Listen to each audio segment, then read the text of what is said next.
Assalamualaikum warahmatullahi wabarakatuh. Para mahasiswa sekalian, kita jumpa lagi dalam kuliah siang ini, yaitu kuliah tentang pasar modal. Dalam kesempatan ini kita akan membicarakan pasar modal atau capital market. Yang dimaksud dengan pasar modal itu adalah pasar yang memperjualbelikan efek surat berharga atau sekuritis seperti saham, obligasi, derivatif, dan reksadana atau mutual fund. Perusahaan yang membutuhkan tambahan modal bisa menjual sebagian sahamnya melalui pasar modal atau menerbitkan surat utang atau obligasi. Pertambahan modal usaha dengan cara menerbitkan saham atau obligasi dilakukan perusahaan karena dianggap lebih murah daripada mengajukan kredit ke bank. Jadi ini alternatif daripada mengajukan kredit ke bank. Itu lebih baik perusahaan itu menerbitkan saham atau obligasi kemudian dijual di pasar modal. Secara lebih rinci, pasar modal dikatakan sebagai pasar tempat memperdagangkan berbagai instrumen keuangan untuk jangka panjang yang bisa diperjualbelikan. Misalnya saham, equity atau penyertaan, kemudian obligasi, surat hutang, reksadana, produk derivatif, maupun instrumen lainnya. Pasar modal itu merupakan sarana perdagangan bagi perusahaan maupun institusi pemerintah. Jadi pemerintah juga ada yang terlibat di situ, artinya ikut jual beli di pasar modal. Ini yang kemarin sempat viral di medsos. Menteri Keuangan Sadewa ini marah-marah. Jadi bank kekurangan dana, kemudian Menteri Keuangan menjuntikkan dana ke bank, tapi oleh para banker uang ini bukan disalurkan ke masyarakat, tapi dipakai oleh banker sendiri untuk beli saham. Ini beli pakai uang bank, artinya uang negara atau uang rakyat. Terus kemudian untuk membeli saham. Beli saham. Terus akhirnya apa? Ya, dialah yang menerima dividen, tidak menggunakan uang pribadi tapi uang milik negara, artinya uang rakyat yang seharusnya ini sebenarnya untuk melayani rakyat. Ketika rakyat membutuhkan uang, mengajukan kredit, ini uang ini diberikan kepada masyarakat yang membutuhkan, tapi dipakai oleh banker sendiri untuk membeli saham. Nah, sehingga uang negara untuk membeli saham, kemudian negara memberikan dividen. Nah, ini kan bikin Menteri Keuangan marah-marah. Ini kemarin sempat viral. Jadi itulah kelemahan lembaga keuangan yang diciptakan oleh manusia. Nah, padahal kita itu umat Islam sudah diberi warisan oleh Nabi, yaitu Baitul Mal, lembaga keuangan yang sedemikian rupa handalnya dari zaman Nabi sampai zaman Khulafaur Rasyidin, kemudian zaman kekhalifahan Islam, sampai kemudian zaman kesultanan Islam. Itu bertahan cukup lama. Namun sekarang sudah tidak merupakan lembaga negara lagi, tapi merupakan lembaga NGO, non government organization. Jadi, tapi ini Anda sebagai calon sarjana ekonomi Islam, ini harus berpikir bagaimana kita mewarisi lembaga keuangan yang handal yang diciptakan oleh Nabi. Ini kita warisi. Nah, Bapak sudah menulis tentang Baitul Mal itu dalam judul atau dengan judul Benchmarking Baitul Mal wa Tambil, membangun ekonomi umat dari bawah. Nah, itu kalau Anda mau menyimak tulisan Bapak itu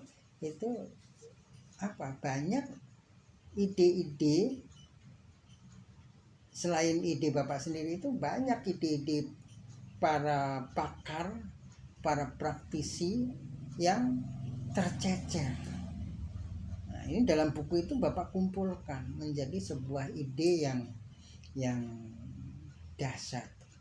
Nah, misalnya sebentar lagi kita akan menjalani ibadah puasa.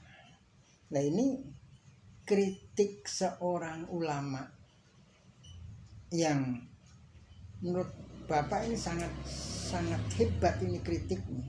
Dan kalau ini dijalankan oleh umat Islam, ini merupakan perubahan yang dahsyat. Nah, tapi Bapak curiga kritik ini tercecer begitu aja. Nah, nggak ada yang mengakomodasi. Nah, oleh karena itu Bapak tulis dalam buku tersebut termasuk bagian ide yang digunakan untuk melakukan benchmarking terhadap Baitul Mal wa Tambil. Nah, itu ulama tersebut yaitu Kiai Muzamil. Kiai Muzamil itu pendamping Cak Nun, MH Ainun Najib. Nah, tapi sudah almarhum. Makanya Bapak ya demikian antusias untuk mengakomodasi saran beliau ini. Nah, saran beliau itu apa?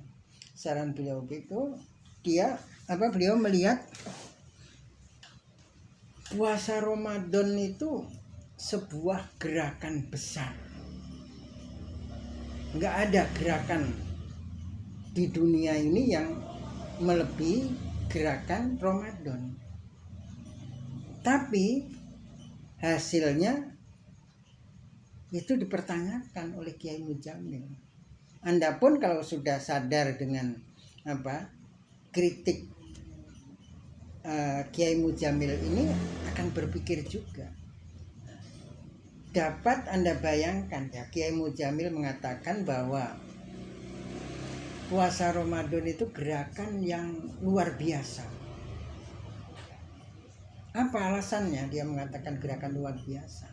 Karena puasa Ramadan itu dilakukan oleh miliaran umat manusia, umat muslim sedunia secara serentak. Nah, kalau gerakan serentak dapat Anda bandingkan kalau puasa sunnah itu dilakukan secara pribadi, individual. Kalau merupakan gerakan ya ini gerakan sporadis saja, yang terpencar-pencar, nggak memiliki kekuatan. Ya, Bapak tidak merendahkan nilai puasa sunnah. Puasa sunnah itu artinya apa?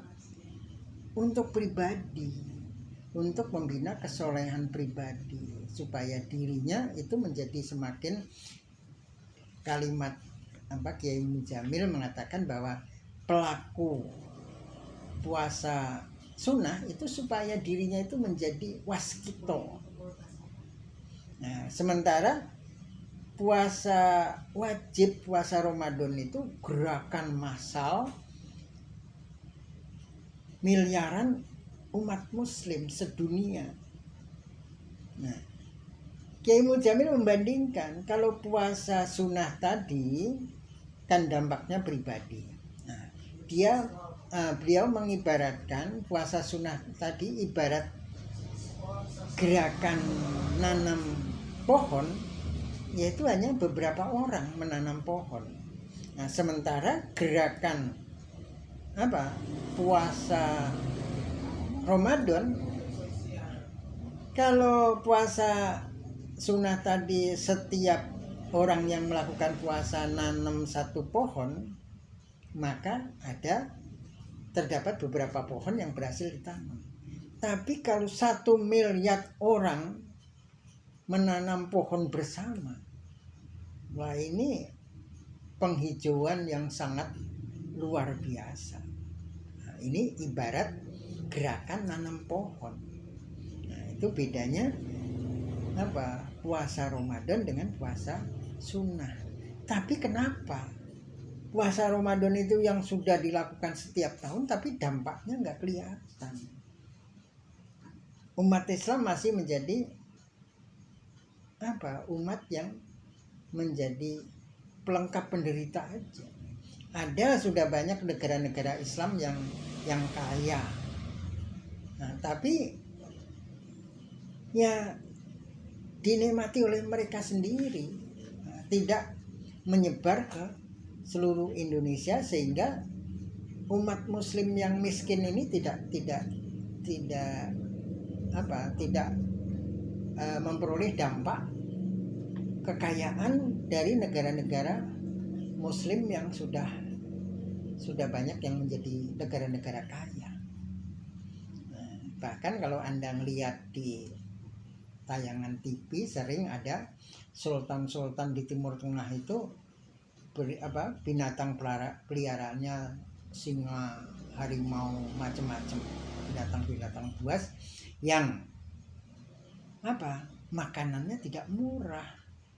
Mereka makan daging, sementara orang muslim yang miskin itu nggak mampu beli daging.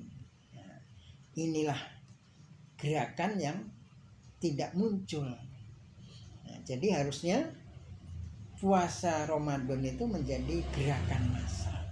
Nah, misalnya gerakan Ramadan itu segi sosialnya, di samping puasa Ramadan itu antara lain yang sering diucapkan oleh para ulama dan dai mengatakan puasa itu ikut empati bagaimana rasanya orang miskin yang tidak bisa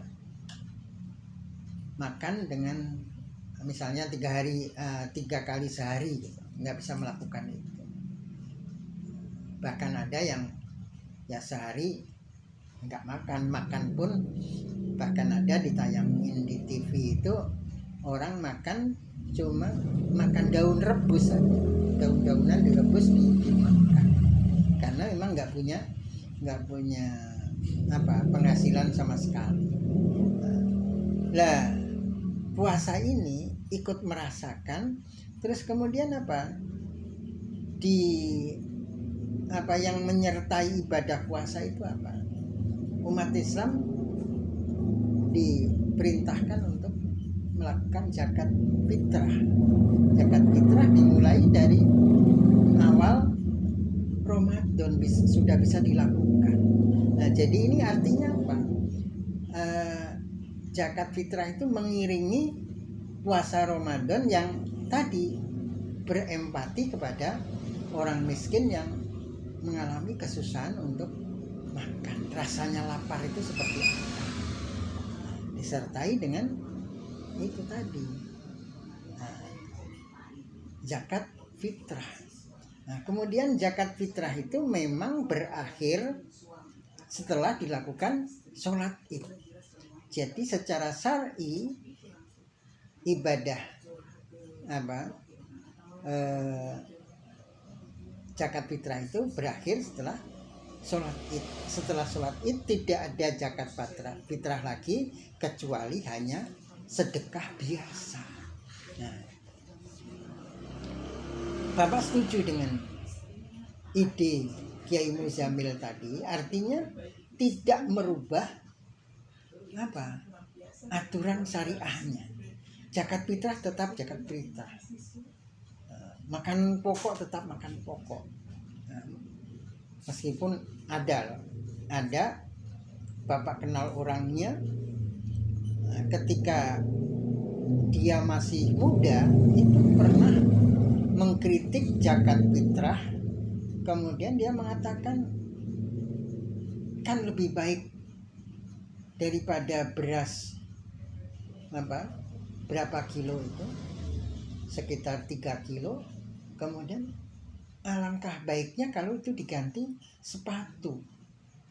Nah, ini merubah aturan syariah. Bapak nggak setuju dengan itu, dan Bapak tidak perlu membicarakan siapa itu, meskipun Bapak kenal orang, karena orang ini ketika ditanya temannya, ketika orang ini sudah jadi pejabat, dia nggak ngaku, menutupi apa yang telah dilakukan.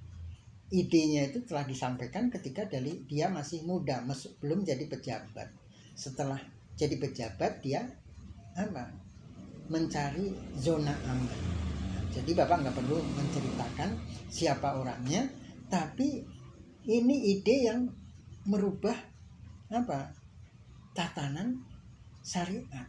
Nah, jadi ini nyatullah bisa dikatakan sebagai bid'ah dolalah ini, karena merusak aturan syariat. Nah, kalau yang dikatakan Kiai Muzamil tadi, tetap menurut syariah ya zakat fitrah ini berakhir ketika sudah didirikan sholat Id. Ya, terus kemudian zakat fitrahnya secara syar'i berhenti sampai di situ. Tapi semangat empati kepada kaum miskin dan para du'afa jangan berhenti sampai Idul Fitri, sampai sholat Idul Fitri. Semangat zakat fitrahnya itu terus jalan sampai ketemu lagi Ramadan tahun berikutnya. Nah, ini tentunya merupakan gerakan yang dahsyat. Nah, kalau ini bisa tumbuh dan berkembang di hati masyarakat Muslim, insya Allah nggak ada orang miskin, orang Muslim miskin itu nggak ada. Dan kalau orang karena agama Islam itu rahmatan lil alamin, ya bukan orang muslim saja yang habis, yang artinya yang miskin ini habis, maka non muslim juga habis yang miskin. Jadi nggak ada lagi kemiskinan di dunia ini kalau semangat zakat fitrah ini tidak berhenti sampai sholat id saja, tapi terus berlangsung sampai ketemu bulan Ramadan tahun berikutnya. Jadi di situ Kiai Muzamil itu menekankan di samping hikmah puasa itu bagaimana umat muslim bisa ikut merasakan penderitaan orang miskin, bagaimana rasanya kelaparan, juga hikmahnya itu tarbiyah, untuk mendidik. Nah, jadi puasa ini ya mendidik orang muslim supaya empati terhadap orang miskin, dan empati itu terus berjalan sampai setahun, sampai ketemu dan ini setahun bukan berhenti, berkelanjutan terus, ketemu dengan Ramadan berikutnya zakat fitrah lagi, semangat zakat fitrah berlangsung mutar tahun berikutnya, dan seterusnya, sehingga hikmah tarbiyah ini benar-benar mendidik umat Islam menjadi memiliki rasa empati terhadap kemiskinan. Jadi kalau seperti itu nggak ada lagi orang miskin. Jadi apalagi kalau Baitul Mal wa Tambil itu dihidupkan kembali dan dibenchmarking, karena ini perlu dibenchmarking, karena nggak mungkin lagi tanpa dibenchmarking, karena aslinya ini adalah lembaga negara pada zaman Nabi, Khulafaur Rasyidin, dan zaman-zaman para khalifah-khalifah Islam, dan zaman kesultanan Islam itu sebagai lembaga negara. Nah, tapi sekarang sebagai NGO, nah itu harus di benchmarking.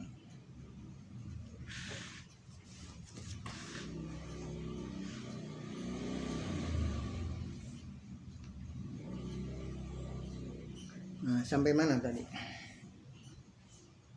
Jadi instrumen keuangan yang diperdagangkan di pasar modal merupakan instrumen jangka panjang, lebih dari 1 tahun, yaitu berupa saham, obligasi, reksadana, dan berbagai instrumen derivatif seperti option, future, warrant, right, dan lain-lain. Sekarang apa persamaannya pasar uang dengan pasar modal?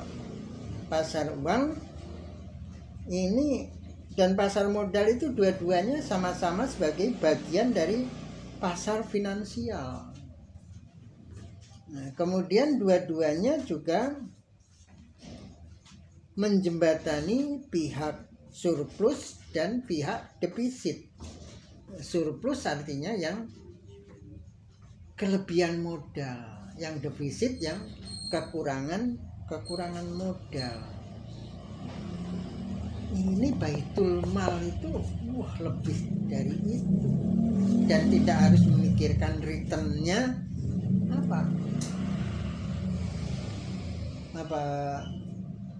bunganya berapa persen, itu nggak ada beban itu.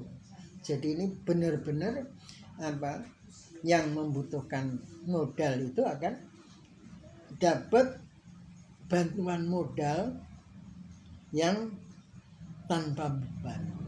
Satu contoh yang sudah dilakukan oleh Masjid Jogokaryan. Masjid Jogokaryan itu yaitu ada prinsip jangan ada upaya memakmurkan masjid, tapi masjid tidak berupaya memakmurkan jamaah. Nah, padahal ini kalau Bapak analisis, kalau jamaah memakmurkan masjid, kemudian masjid memakmurkan jamaah, ini sebenarnya semakin memakmurkan masjid. Nah, karena misalnya ketika jamaah pada awalnya memakmurkan masjid, taruhlah dia masukkan infak ke masjid, itu mungkin cuma 10.000. Bahkan ada yang memakmurkannya cuma datang meramaikan saja.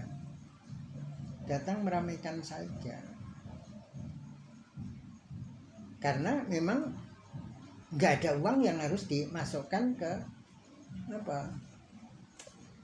kotak amal, itu nggak ada. Lah, setelah masjid bisa memakmurkan jamaah, ini returnnya kan luar biasa. Jamaah yang tadinya hanya ngasih infak 10.000 ke masjid bisa jadi menjadi 100.000 atau bahkan lebih dari itu. Lah, Masjid Jokaryan itu sedia kotak amal yang besar dan lubangnya itu besar, supaya kalau ada orang infak misalnya berapa juta gitu dengan amplop yang besar dan tebal, itu bisa dimasukkan. Tentunya di dalamnya ada pengamannya sedemikian rupa sehingga nggak bisa dipancing. Karena banyak sekarang orang yang mancing duit di kotak amal di masjid, pakai lidi, pakai perkat, uang dipancing. Masjid dekat rumah Bapak sudah diubah, itu tadinya lubangnya di atas dipindah ke samping. Jadi kalau di samping ini ya susah masukkan lidi, ketika ditarik juga susah. Kalau di atas apalagi lubangnya rada gede, tanpa di dalamnya itu ada pengamannya, ini gampang diambil. Pengamannya apa? Misalnya dikasih penutup kaleng yang dibikin kayak timbangan gitu. Jadi ketika kita berak amplop dari atas, dia geser, terus amplop bisa masuk. Tapi setelah amplop masuk, nah ini posisinya seperti neraca, nutup lagi. Ini pengaman untuk kotak. Nah, Masjid Jokaryan itu melakukan apa?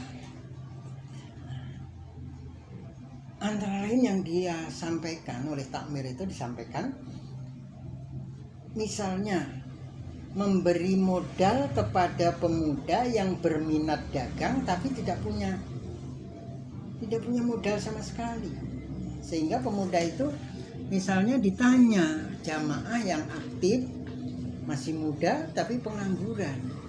Nah, ditanya pengen usaha apa? Dia pengen ya pada umumnya kalangan masyarakat yang pendidikannya taruhlah sampai SMA atau di bawah SMA, ya paling dagang bakso pengennya. Tapi untuk bakso pun dia nggak punya modal, apalagi gerobaknya nggak punya. Itu sama Masjid Jokaryan dibelikan gerobak, dikasih modal. Nah, ngembaliinnya terserah.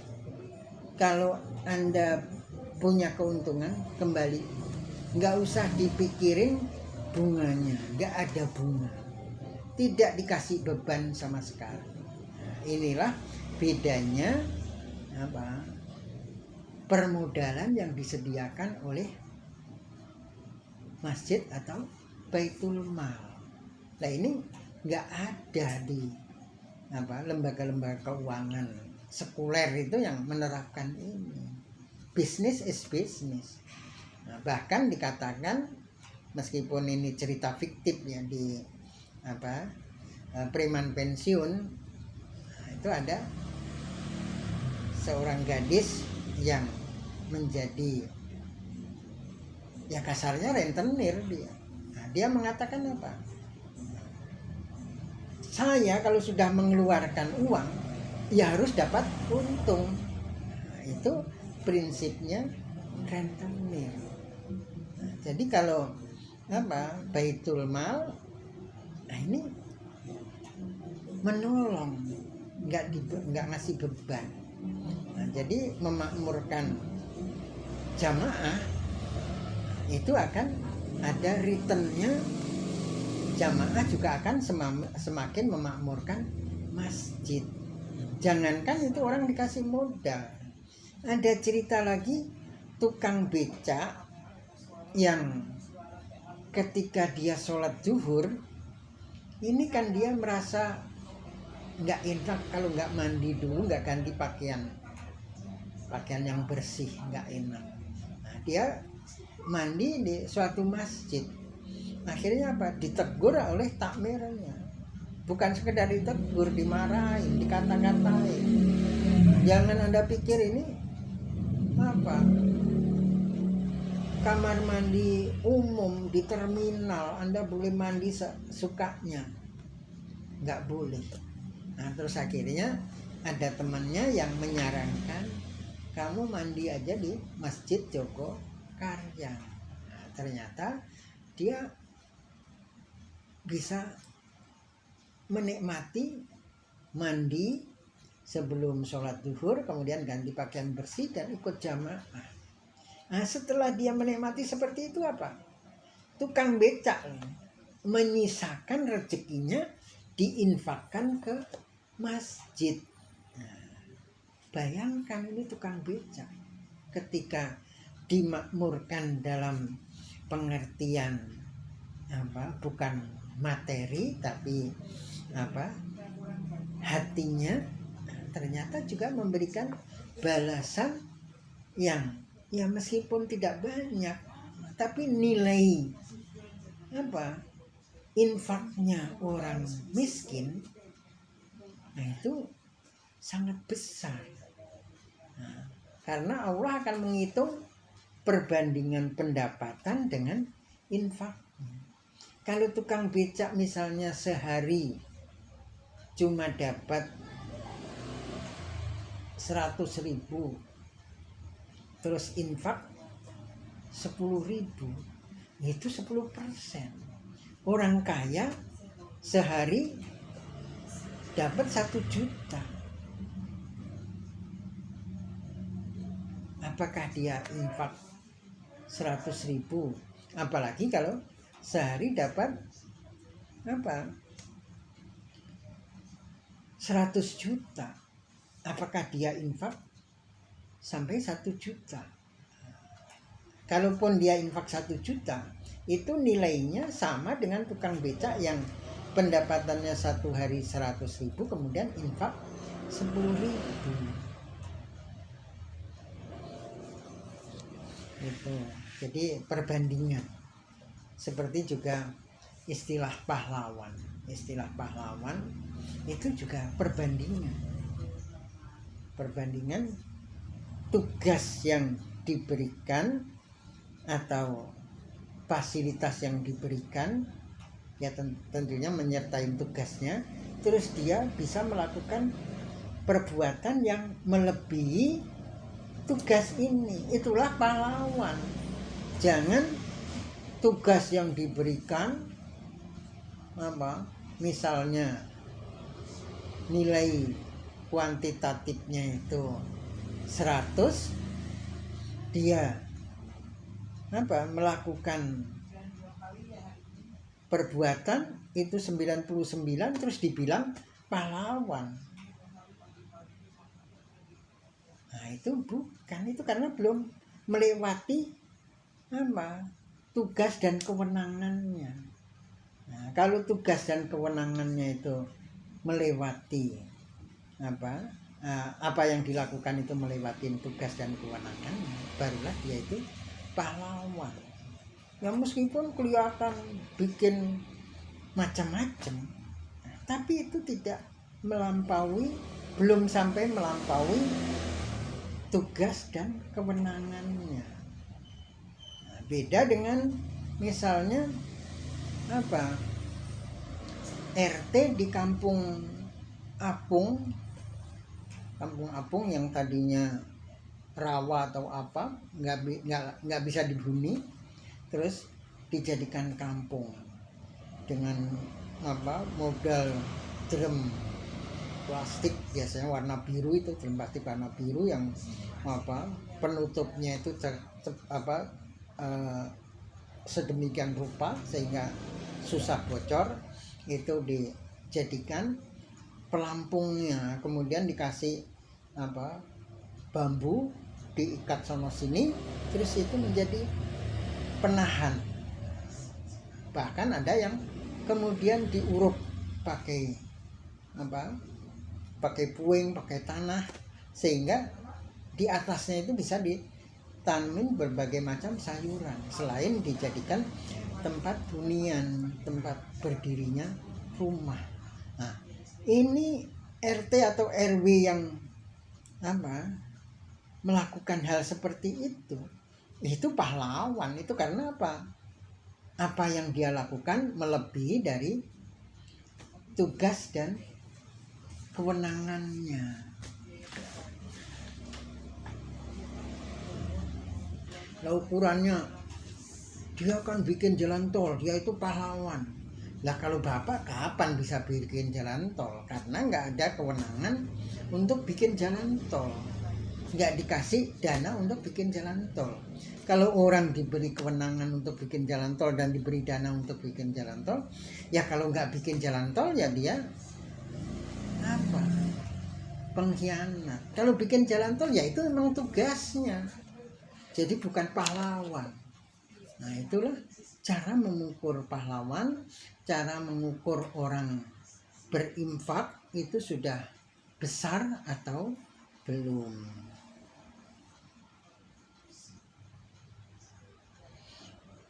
Nah, kemudian antara pasar uang dan pasar modal itu sama-sama sebagai produk surat berharga, dua-duanya sama, produk saham dan obligasi. Nah, kemudian selain persamaannya ada perbedaannya.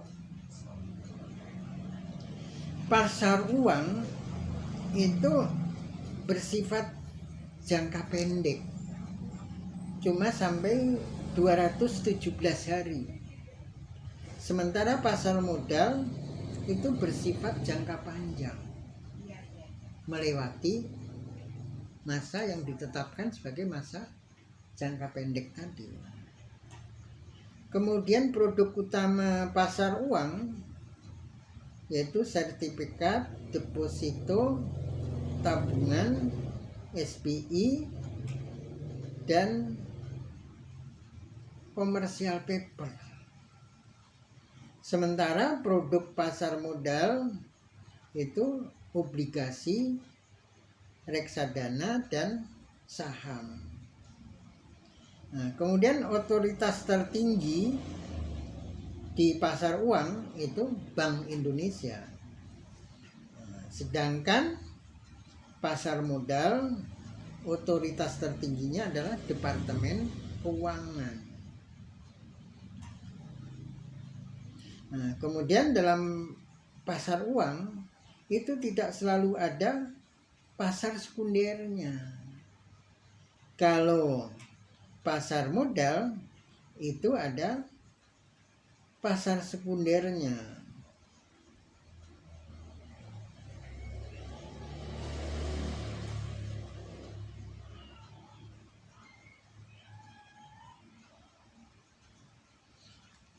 Nah, kemudian posisinya juga pasar uang itu ada di antara bank, sementara pasar modal ada di bursa efek.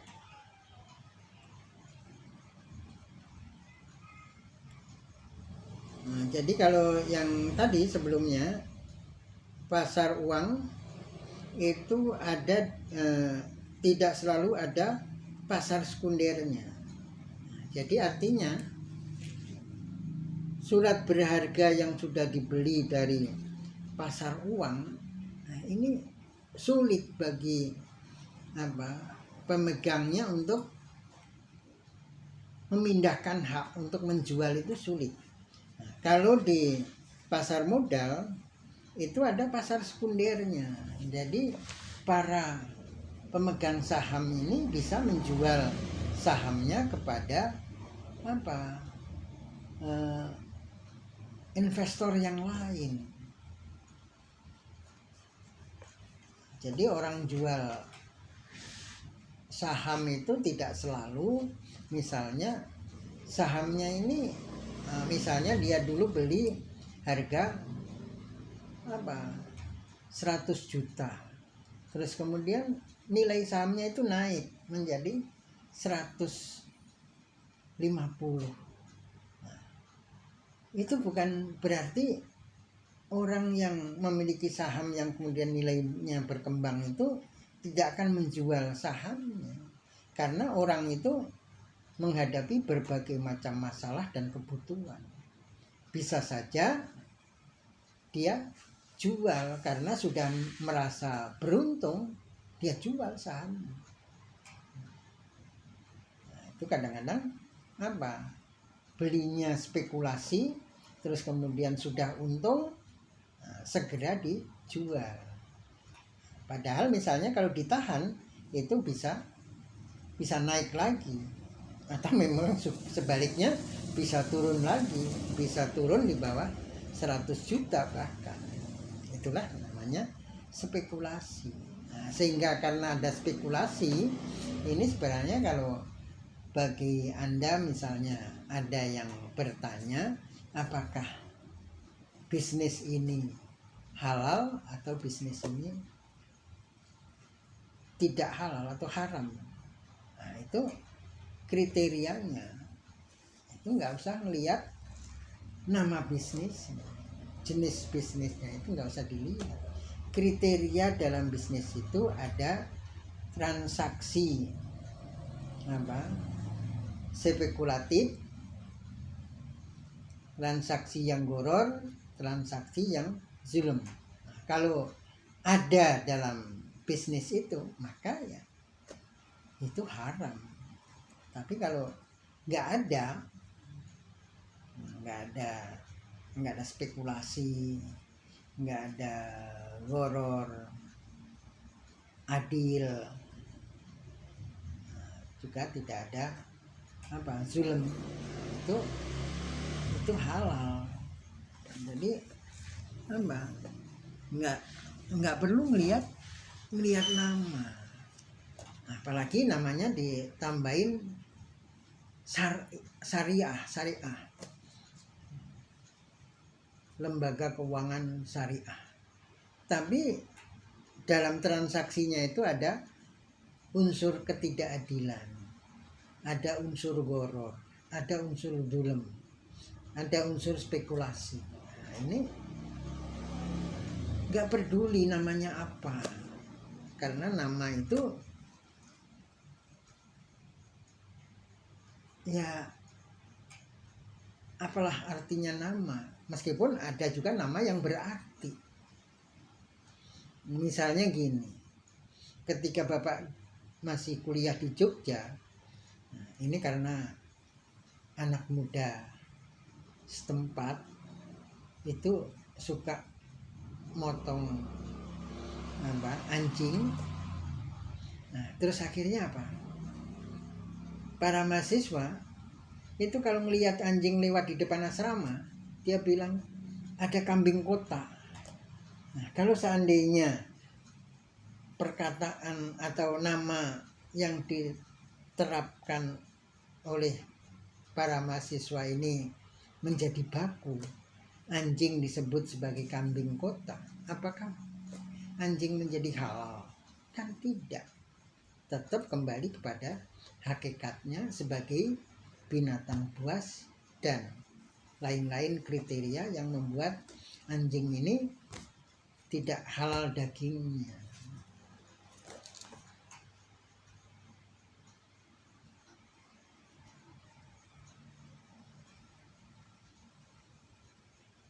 Kemudian risiko rendah dengan return yang rendah. Nah, ini di sini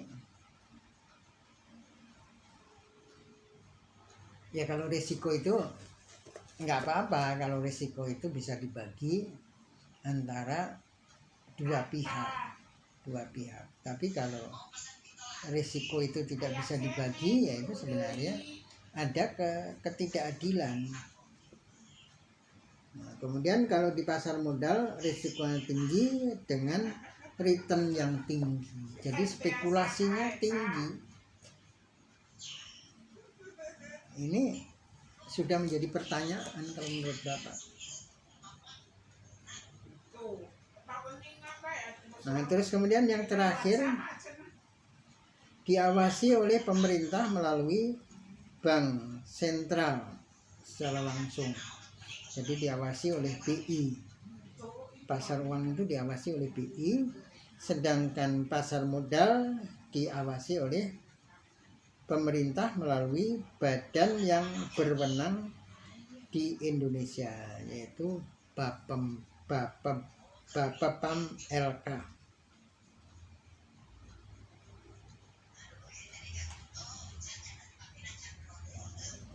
Itu Badan Pengawasan Pasar Modal Lembaga Keuangan, Bapepam LK. Ini singkatan yang yang sulit diucapkan. Seperti dulu pada zaman Orde Baru itu ada lembaga yang mengawasi demo-demo, itu namanya Laksus Pangkop Kaptibda. Bapak kadang-kadang sengaja itu kalau nyebut itu Bapak plesetkan menjadi Laksus Pangkop Kapkipkup karena sulit diucapkan. Nah, jadi itu yang bisa Bapak sampaikan tentang mata kuliah pasar modal untuk hari ini. Jadi nanti tolong disimak pada antara jam 11 sampai jam 12 waktu kuliah, dan sisa waktunya bisa kita gunakan untuk diskusi lewat Japri. Sampai di sini. Assalamualaikum warahmatullahi wabarakatuh.